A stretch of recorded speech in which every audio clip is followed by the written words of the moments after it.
갈라디아서와 이신칭의 세 번째 시간으로요.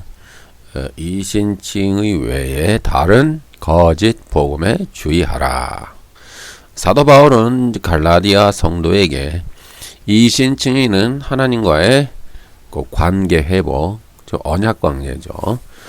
아버지와 아들의 그 관계 회복의 필요 충분 조건이며, 이신칭의 외에, 즉 믿음 외에 오직 믿음만이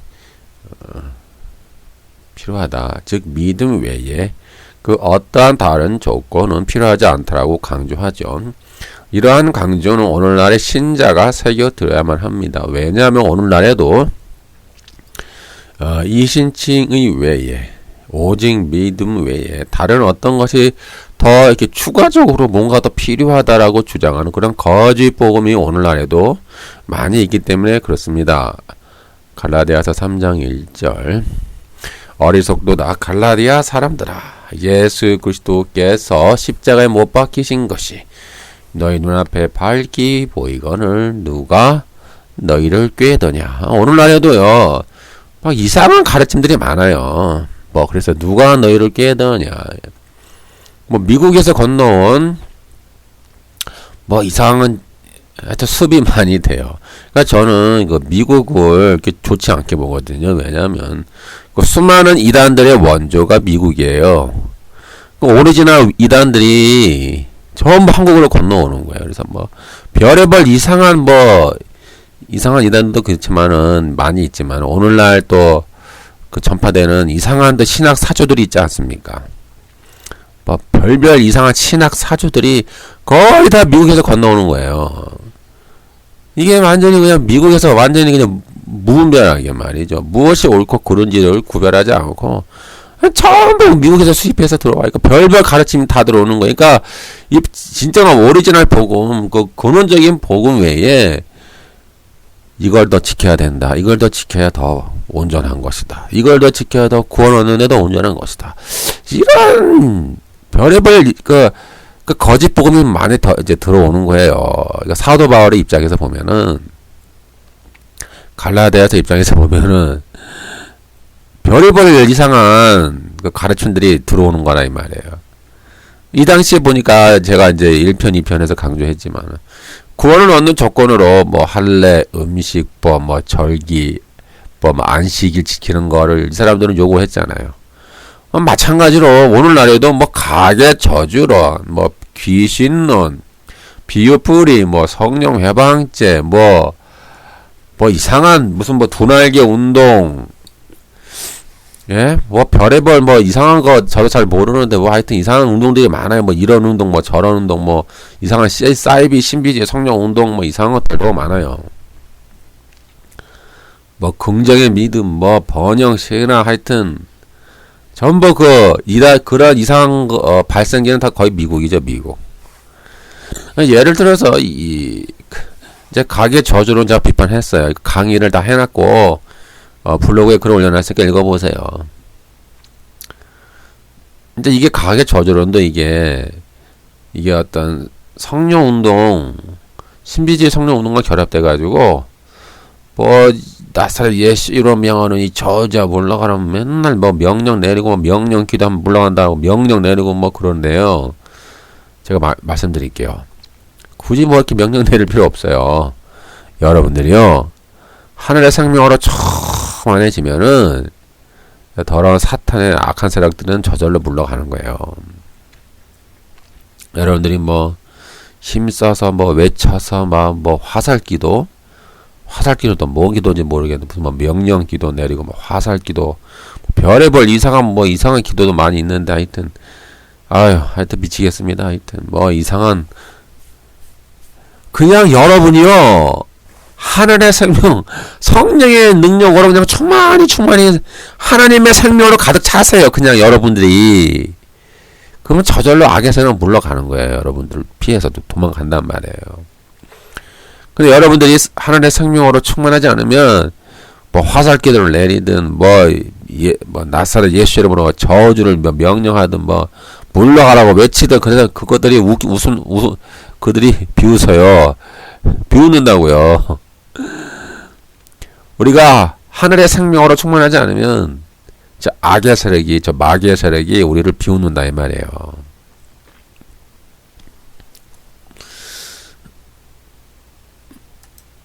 이신층인을 얻은 자는 나무 위에서 우리 대신 저주를 받으신 그리스도로 말미암아 더 이상 저주의 공포와 두려움에 있지 않고 완전히 해방됩니다. 이신층인은 하나님 앞에 부족함이 없는 최고이며 이신칭의 외에 다른 어떠한 것도 필요하지 않습니다. 오직 믿음입니다. 믿음 외에 다른 건 필요하지 않아요. 그러므로 다른 복음으로 이 신자들을 끼는 그 미혹의 세력들이 항상 있었어요. 그러니까 이 당시에 바울 당시에 마찬가지 있었던 그런 거짓 형제들이 있었던 것처럼 오늘날에도 뭐 별의별 이상한 이론을 만들어내 가지고 이상하게 가르치는 그런 미혹의 영들이 많이 있는 거예요. 똑같아요. 그때나 지금이나 똑같다 이 말이죠.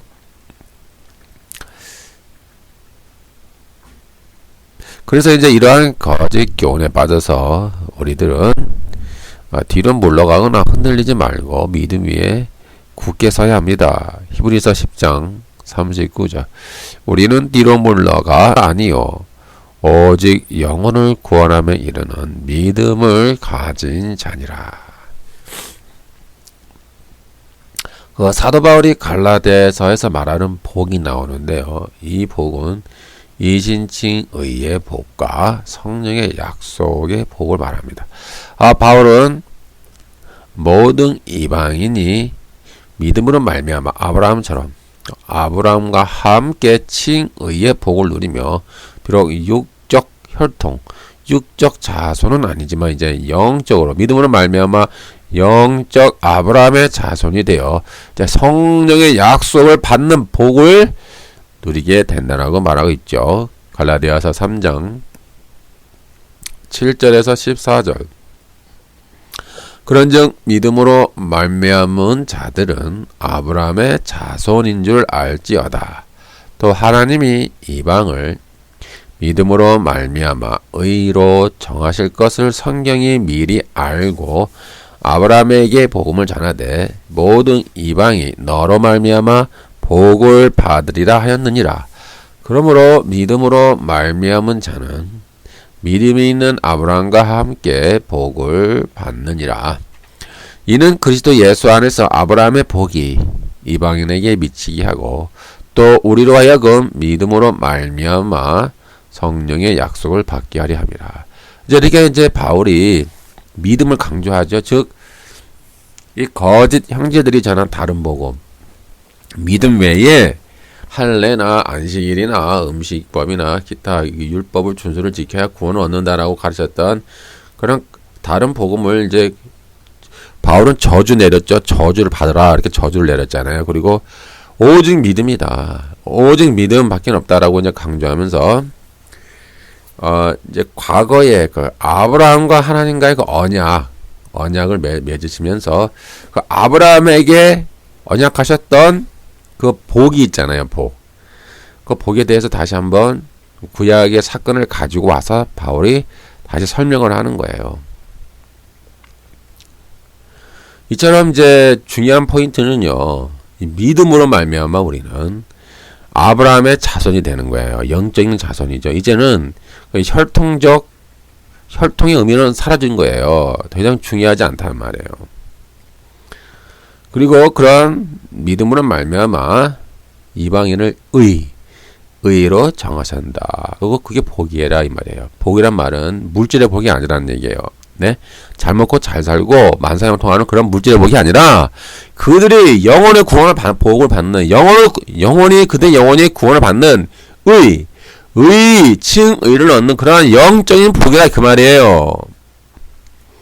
이런 복이 믿음으로 말미암아 모든 이방인에게 그런 복이 이제 전해질 것이다라고 이미 하나님이 아브라함과 언약을 맺을 때 이미 약속을 하신 거예요. 창세기 17장 7절. 내가 내 언약을 너와 너 및 내 대대 후손 사이에 세워서 영원한 언약을 삼고 너와 내 후손의 하나님이 되리라. 이제 믿음 안에서 혈통이나 육정이나 사람의 뜻으로 낳는 인간의 이런 혈통적 의미는 다 무너져 버렸어요. 인간의 이런 모든 혈통적 벽은 무너져 버리고 이방인들이 이제 믿음으로 말미암아 아브라함의 영적 자손이 되게 하고 하나님이 아브라함에게 약속하신 내 대대 후손 사이에 세우는 언약. 그러니까 이 이방인이 이제 후손이 되는 거예요. 지금의 그러니까는 창세기 10장 7절에 있는 너와 내 대대 후손 사이에 언약을 세워서라는 이 영원한 언약이라는 말이 영원한 언약이라는 말이 그 대상이 바로 지금의 이방인들이란 말이에요. 믿음으로 말미암는 이방인들. 물론 유대인도 포함해서죠. 그러니까 믿음으로 말미암아 후손이 된다는 거예요. 진정한 후손이 믿음으로 말미암는 후손이다. 이제 믿음 외에는 없다라는 거예요. 믿음. 그 창세기의 말씀 다시 가지고 오는 거예요.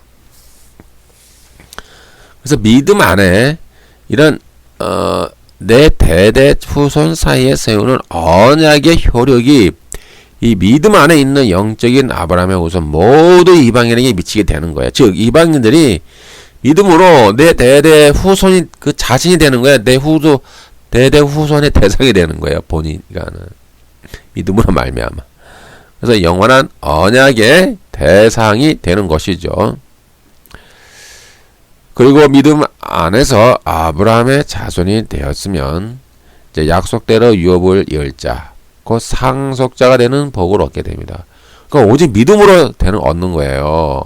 율법의 행위가 아니라 오직 믿음으로 이제 상속자, 하늘의 유업을 이을 진정한 상속자가 된다 이 말이에요. 그러한 영적인 복을 말하는 거예요. 상속자에 대한 복은 만사형통이 되는 잘못과 자자는 복이 아니라 저 하늘의 기업을 이어받을 하늘의 아들이 되는 그 상속자가 되는 복을 오직 믿음으로 말미암아 얻는다.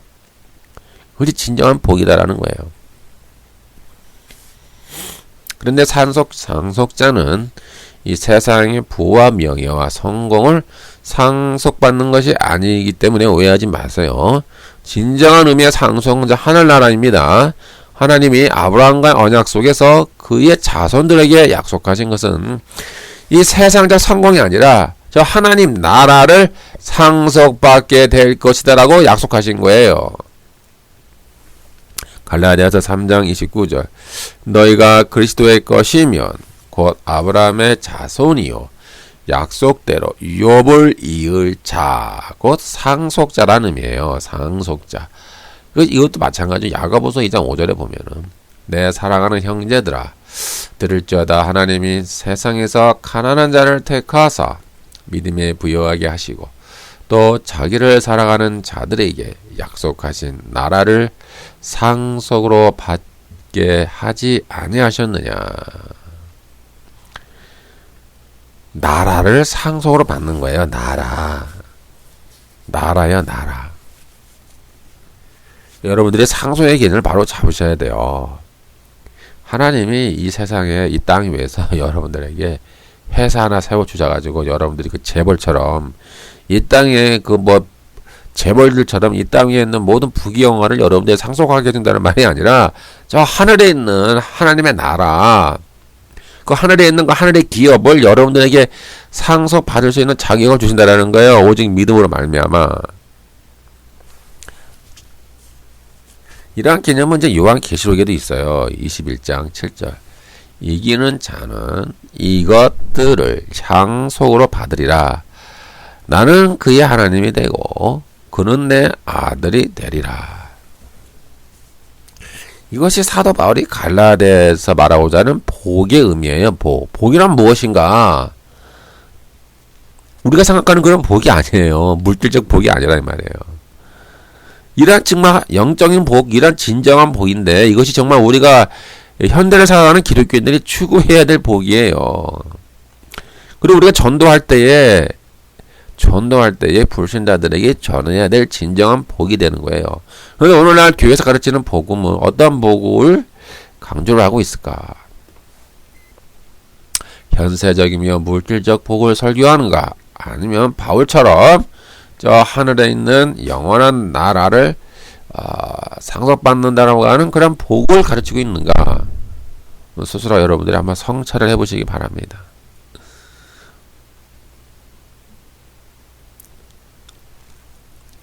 또 한 가지 여기서 중요한 복은 이거예요. 갈라디아서 3장 14절 성령의 약속. 그러니까 하늘에 있는 영원한 기업을 상속받고 또 성령의 약속을 상속받는 것이 또한 복이다 이 말이에요.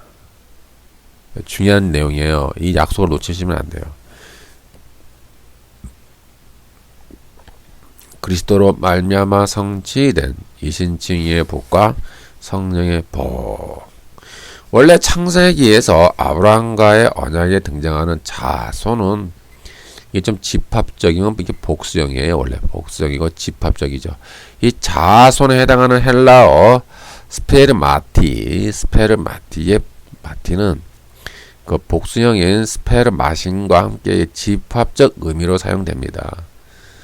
그럼에도 바울이 오직 하나라는 이제 강조 문구를 덧붙인 것이 있어요. 한번 볼까요? 갈라디아서 3장 16절. 이 약속들은 아브라함과 그 자손에게 말씀하신 것인데 여럿을 가리켜 그 자손들이라 하지 아니하고 오직 한 사람을 가리켜 내 자손이라 하셨으니 곧 그리스도라. 이게 원래니까는 그 창세기에 있는 원래 의미는 집합적이죠. 자손이니까 복수형이에요 원래는. 근데 여기서 이제 갈라디아서에서는 사도 바울이 이것을 단수로 바꿔버립니다. 그래서 단수로 하는 것은 즉 이거예요. 예수 그리스도를 가리킨다 그 말이죠. 즉 오직 하나라는 이 문구를 덧붙였죠. 오직 한 사람을 가리켜 해가지고 내 자손이라 하셨으니 곧 그리스도라. 이렇게 의도적으로 바울이 원래 집합적이고 복수형의 의미인데 이제 단수의 의미로 사용함으로써 궁극적인 메시아의 복이 한 사람인 그리스도를 통해 이루어질 것임을 지금 강조가 있는 거예요. 그 이유는 그 배경이 그 넷시라는 이제 그 등장하는 구절이 있어요.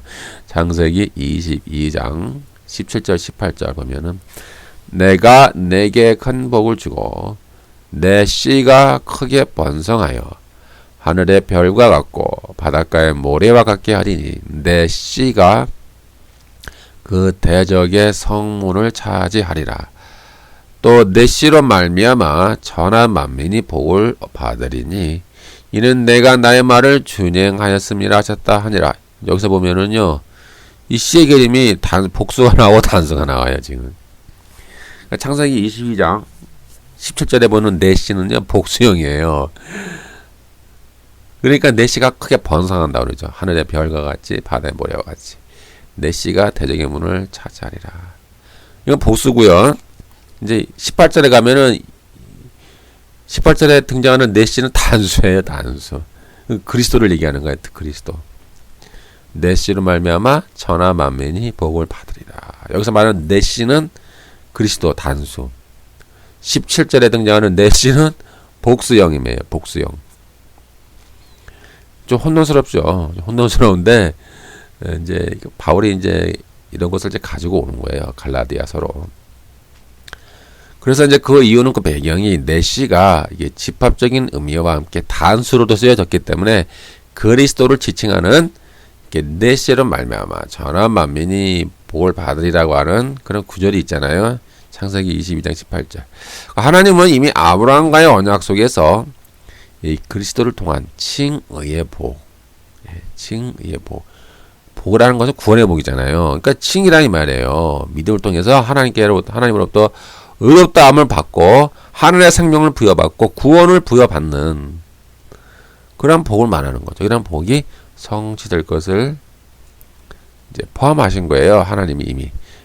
하나님은 이러한 아브라함과의 언약 속에 이미 그리스도를 통해서 이 칭의 복으로 세상 모든 만민을 구원할 계획을 이미 가지고 계신 거예요. 이걸 놓치시면 안 돼요. 즉 하나님은요 아브라함을 통해서 이 이스라엘 육적 이스라엘을 만들기 위함이 아니에요. 원래 의도는 원래 이 육적 이스라엘은요 가나안 땅에 들어가서 그들이 이 모든 이방인에게 세계에 복음을 전하는 복음의 통로의 역할을 원래 해야 됐어요. 근데 그들이 그 역할을 잘 못했죠. 바알 숭배를 하면서 또 불순종하면서 여러 가지 타락한 생활을 했기 때문에 그 복음의 통로 그럼 복의 영적 복이죠. 구원의 통로, 복의 통로 역할을 못한 거예요. 근데 원래 오리지널 하나님의 뜻은 아브라함을 통하여 세계 모든 만민이 하나님의 백성이 되는 그런 이미 구원의 복, 그런 하나님의 어떤 주권적 섭리, 어떤 주권적 섭리라고 할 수 있겠죠. 절대 주권. 그 모든 세계 전 세계의 모든 민족을 이제 믿음으로 말미암아 칭의의 복을 얻게 하나님이 하실 거란 어떤 구원의 섭리를 이미 가지고 계셨어요. 아브라함과 언약을 맺을 때부터 이미. 근데 그것을 깨닫지 못한 거예요. 이스라엘 백성들이. 그냥 오직 자기들 혈통적 유대인들 자기들만 구원받고 자기들만 하나님의 선택받은 백성이라고 믿었지, 그들이 저 이방인을 향해서 하나님의 그 주권적 섭리와 구원의 계획을 그들은 깨닫지 못한 거예요. 그러니까 아브라함과 하나님이 맺은 그 언약 속에서 저 이방인들을 향한 하나님의 구원의 계획이 있음을 이 이스라엘 백성이 깨닫지 못한 거예요. 죽을 때까지. 그러니 예수님이 복음서에서 보니까 막 이방인들 향해서, 죄인들을 향해서 막 천국으로 초대하잖아요. 회개하라. 믿음을 갖고 천국에 들어와라. 하나님의 통치를 받아라. 이렇게 복음을 전하니까 그것이 못마땅한 거예요. 자기들만 구원을 받아야 되는데, 혈통적 유대인, 신분적 유대인, 율법을 지키는 유대인, 자기들만 구원을 받아야 되는데 왜 자꾸 이방인에게, 저 죄인들에게 자꾸 복음을 전하냐 이 말이에요, 예수님이. 그러니까 그것이 못마땅한 거예요. 그러니까 이들이 아브라함과 하나님의 언약을 이들이 제대로 이해를 못한 거예요, 이 이스라엘 사람들이. 그러니까 어리석은 거죠. 정말 어리석은 거예요, 이게. 그리고 이것이 이제 로마서로 가면은, 이것이 로마서 9장, 10장, 11장 이렇게 쭉 가면은, 하나님이 왜 이방인들을 구원하시기로 작정하셨느냐.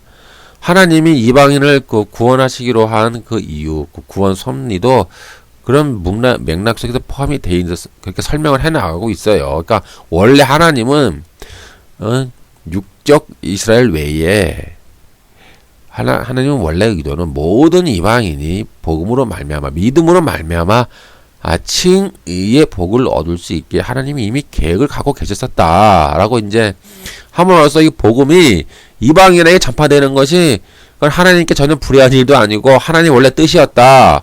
근데 너희 유대인들은 그 하나님의 믿음으로 말미암는 그 칭의의 복을 받는 그 하나님의 의를 너희가 거부했고 너희 유대인들은 자기의만 내세웠기 때문에 너희는 구원의 계획에서 실패한 것이다라고 바울이 이제 계속 로마서 9장, 10장에서 계속 설명이 나오고 있어요. 그들에게.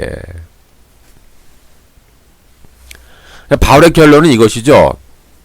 너희는 율법의 행위가 아니라 그리스도 안에서 오직 믿음과 오직 은혜로 말미암아 아브라함과 함께 칭의의 복과 성령의 약속을 받는 복을 받아 유업을 이을 상속자가 되었다. 그 말이에요. 갈라디아서 3장 18절.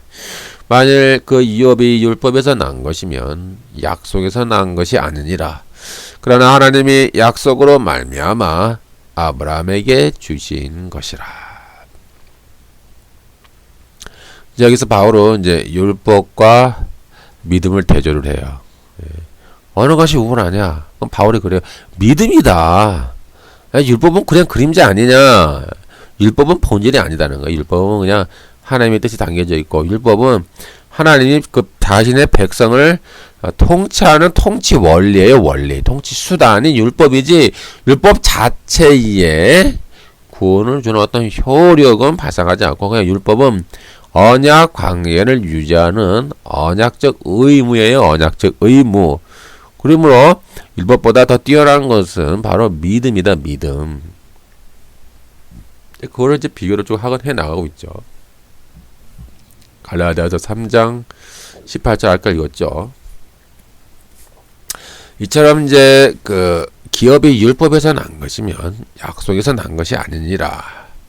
하나님이 약속으로 말미암아 아브라함에게 주신 것이라 하신 말씀처럼 이 갈라디아서에서도 이제 율법의 행위로는 유업을 상속받을 수 없고 오직 약속에 의해서만, 즉 믿음이죠.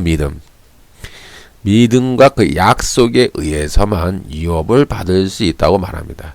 여기서 약속은 이제 은혜와 믿음과 동의어죠. 그 약속은 이제 자손 또 씨로 오신 그리스도로 인하여 성취되었습니다.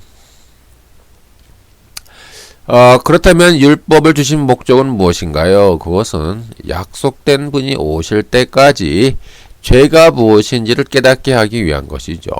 그 율법은 이제 천사들이 전해준 것을 사람이 받아 이제 공포한 것입니다. 3장 19절. 그런즉 율법이 무엇이냐? 범법함으로 더하여진 것이라. 천사들을 통하여 한 중보자의 손으로 베푸신 것인데 약속하신 자손이 오시기까지 있을 것이라 그 말이죠. 여기서 이제 범법함으로 더해진 것이라고 하는 의미는 그 율법이 죄를 만들어낸다. 율법으로 말미암아 죄가 더 생산되어진다라는 의미가 아니라 그 율법으로 말미암아 우리가 죄가 죄인 줄 몰랐는데 율법으로 말미암아 우리가 죄가 죄인구나, 내가 정말 엄청난 죄 가운데 있구나라는 것을 깨닫게 해준다는 의미예요. 율법이 우리를 죄를 짓도록 유도하는 게 절대 아닙니다. 오해하시면 안 돼요. 원래 율법이 오기 전에는 우리가 수많은 잘못을 저질러도 뭐가 잘못인지 모르는 거예요. 그래서 그 무엇이 잘못됐다라고 하는 기준을 제시해 준 것이 율법이죠. 근데 이런 율법의 역할이 이미 창세기에 선악을 아는 나무예요. 제가 이미 그 강의를 했으니까 한번 들어보세요.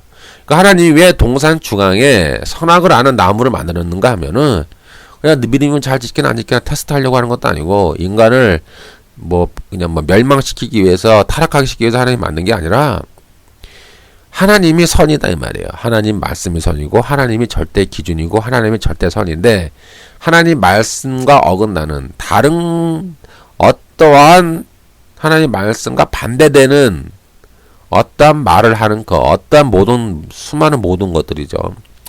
다 그건 악이다 이 말이야. 악. 그래서 아담에게 선과 악의 기준을 말을 해주는 거예요. 하나님만이 선이고 하나님 말씀만이 선이기 때문에 하나님의 말씀만 듣고 따라라. 하나님 외에 다른 어떤 존재가 있는데 그 존재가 와서 하나님이 말하는 것과 다른 말을 할 거 아닙니까? 하나님이 말하는 것과 다른 가르침을 전하는 그것은 전부 다 악이니 그냥 악을 주의하고 악을 따르지도 말고 악의 말을 믿지도 말고 악의 말을 순종하지도 말고 그냥 무시해라. 그냥 악을 뭐라고 표현해야 되나요? 악을 그냥 추방해라. 악을 상대하지도 말아라. 추방해라. 아니면 악을 다스려라. 그런 의미로 하나님이 선악을 아는 나무를 만든 거예요. 그러니까 선과 악의 기준을 제시를 해주는 거예요. 기준. 그래야 아담과 하와가 그 사람이 자기가 행동을 할 거 아닙니까? 어떤 수많은 행동을 하는데 무엇이 선이고 무엇이 악인지 알고 행동을 해야 될 거 아니에요. 여러분도 마찬가지지만 여러분들이 어떤 행동을 하실 때 여러분의 머릿속으로 보편적 선과 보편적 악을 어느 정도 구별하잖아요. 이것은 악인데 이건 선인데 여러분의 이제 보편적으로 양심에 따라서 어느 정도 구별하잖아요. 근데 이것을 이제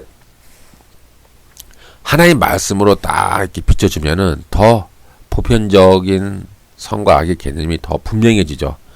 절대적인 선과 절대 악이 있구나. 이렇게 선명해지잖아요. 하나님 말씀으로 조명을 비추면. 마찬가지로 에덴 동산에 선악을 아는 나무의 열과 역할이 그런 기존 역할을 한 거예요. 이게 선이다. 이게 악이다. 그럼 너는 이렇게 행동하고 이렇게 행동하면 안 된다. 그런 행동의 원리, 기준을 제시해 준 거예요. 마찬가지로 하나님이 구약 백성들에게 율법을 주신 것은 이것은 너희들에게 악이야. 이것은 선이야. 이것은 하나님의 뜻이고 이것은 하나님의 뜻이 아니야. 그걸 기준을 제시해 준 것이에요. 그러므로 율법을 통해서 그들이 자기 안에 있는 죄가 얼마나 많은지 깨닫게 된 거예요. 이게 죄구나. 이게 엄청난 큰 죄악이었구나. 그 죄를 깨달으면 어떻게 돼요? 그 다음에는 하나님께 나오는 거예요. 하나님의 은혜를 더듬혀 주십시오. 이 죄악을 용서해 주십시오. 하나님의 은혜 없이는 우리가 구원받을 수가 없습니다. 그걸 깨닫는 거예요. 율법의 역할은 원래.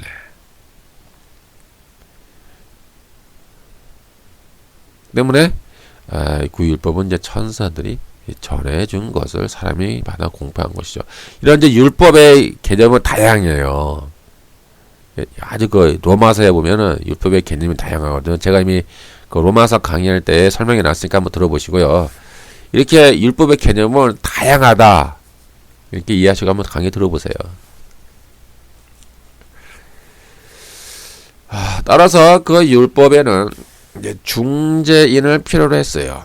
그리고 두 당사자가 있어야 했지만 약속을 하는 데에는 하나님 한 분이면 충분합니다. 3장 20절 그 중보자는 한 편만 위한 자가 아니냐 하나님은 한 분이시니라. 믿음이 오기 전까지는 우리는 율법의 감시를 받으면서 장차 올 믿음이 나타날 때까지 갇혀 있었어요. 3장 23절 믿음이 오기 전에 우리는 율법 아래에 매인바 되고 계시될 믿음의 때까지 갇혔느니라. 즉 이제 예수님이 오셨잖아요. 그러면 율법이 이제 그 역할을 다 끝낸 거예요. 그 예수님이 율법을 재해석하셨어요. 그래서 예수님이 율법을 성취하고 완성하신 거예요. 그래서 예수님이 새로운 계명을 내가 너에게 주노라 하셨잖아요. 그리고는 새로운 계명이 마태복음 5장에서 7장까지 산상설계가 잘 나와 있고 그 외에 그 복음서에 예수님이 뭐 이것은 해라, 이것은 하지 말아라 이렇게 교훈하신 것이 수많은 교훈들이 많이 있지 않습니까? 그것이 다 새로운 계명이에요. 구약의 율법을 재해석하신 거예요, 주님이. 그래서 이제 믿음이 오신 진정한 예수 그리스도를 통해서 진정한 믿음이 온 이후에는 그러한 이제 율법의 역할은 이제 정지되는 거죠. 예, 정지되고요. 이제 재해석이 되고 완성이 돼야 되는 거예요. 율법은 우리를 이제 그리스도에게로 인도하는 가정 교사 역할을 하여 우리가 믿음으로 의롭다 인정을 받도록 우리를 인도해 주는 역할을 하는 거예요. 3장 24절 이같이 율법이 우리를 그리스도께 인도하는 초등교사가 되어 우리로 하여금 믿음으로 말미암아 의롭다함을 얻게 하려 함이라. 이제 여기서 말하는 이제 율법의 개념은 아까도 말씀드린 것처럼 넓은 개념에서는 구약 전체가 될 수도 있고 또 좁은 개념에서는 모세 오경이 될 수도 있고요. 더 좁은 의미로는 할례, 뭐 음식, 뭐 안식일 지키는 거, 뭐 절기법 이런 것들로 더 좁혀갈 수도 있어요. 다양해요, 스펙트럼이. 근데 주로 이 갈라디아서나 로마서의 문맥은 주로 이제 할례의 비중이 상당히 높죠. 할례 비중, 그다음에 안식일, 뭐 음식법, 그다음에 이제 모세율법, 기타 등등 이렇게 이제 확대가 또 될 수도 있어요. 문맥에 따라서. 때문에 이제 우리가 믿음이 왔으므로 이제 믿음이 본질이라는 거예요. 그러니까 율법은 그림자다 이 말이에요. 하도 바울은 율법은 그림자고 믿음인 본질이 왔기 때문에 우리는 더 이상 그 개인교사인 율법, 그 그림자, 가정교사인 그 율법 아래에 우리는 더 이상 그 아래에 있지가 않다. 3장 25절 믿음이 온 후로는 우리가 초등교사 아래에 있지 아니하도다. 네, 결론 내립니다. 이제 율법의 행위가 아니라 이제 그리스도 안에서 오직 믿음과 오직 은혜로 말미암아 칭의의 복과 성령의 복, 성령의 약속을 받는 복을 받아 이제 유업을 이을 상속자가 되었다. 이런 복의 개념을 우리는 이제 중요하게 생각해야 됩니다. 오늘날 우리가 현대 기독교인에 생각하는 그런 복이 아니에요. 뭐 잘 먹고 잘 살고 만사 형통하는 복이 아니라 이신칭의 복, 성령의 약속을 받는 복, 하나님 나라를 상속받는 복을 이렇게 말하는 거예요.